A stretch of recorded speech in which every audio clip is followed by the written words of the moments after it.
Hi, I'm Nate Cummin, and today I'm going to talk about the connection between mental health and creativity. In certain circumstances, mental health issues can enhance an artist's creativity because they use it as a voice.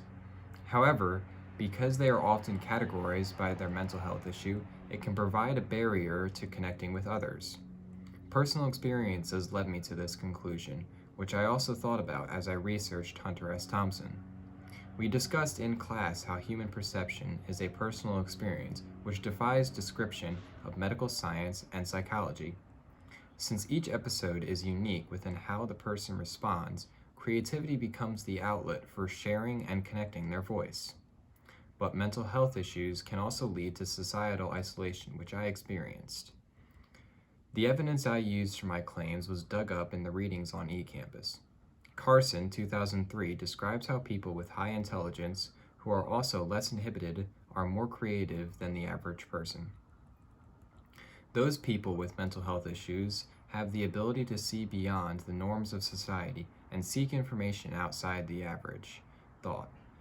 Carson cites the research of Simonton, who said that the cognitive process of individuals capable of creating the highest achievements in their fields are both qualitatively and quantitatively different from those of normal thinkers. I feel that this is especially true for Hunter S. Thompson, and so this point stuck with me. While researching the legendary Hunter, I noticed at the beginning of his career he was using psychedelic drugs to enhance his creative thinking and ability to write. Eventually, it became a part of his day-to-day character. Krippner's 1985, explored artists who use psychedelic drugs in their artistic process and suggested that drugs make them more aware of the visual world with the usual rejection of useless information. With that clearer vision on the world, an artist can then, an artist wants to challenge societal perceptions and live outside the social restrictions. In Thompson's case, his gonzo lifestyle became a part of his celebrity image. This had created a push-pull factor between his mental illness and what his obligations were to live up on it. In this article on Celebrity Icon, Jeffrey Alexander gets the individual behind the mask of the celebrity icon. When an artist is so defined by the issues that trouble them but are part of the creative persona, it is hard to tell with the difference between entertainment and messages the artist is trying to convey. One of the reasons it is so hard to research and define these issues is because it is difficult to tell which came first, the creativity or the mental health issue. Often, artists are socially isolated because they prefer their creative outlet to connect them with the world rather than struggle with personally connecting with society. The research by Schlesinger says that the mad genius myth can be defined as a brilliant artist who triumphs but then loses it all in a lemming march to self-destruction, which certainly sounds like Hunter S. Thompson.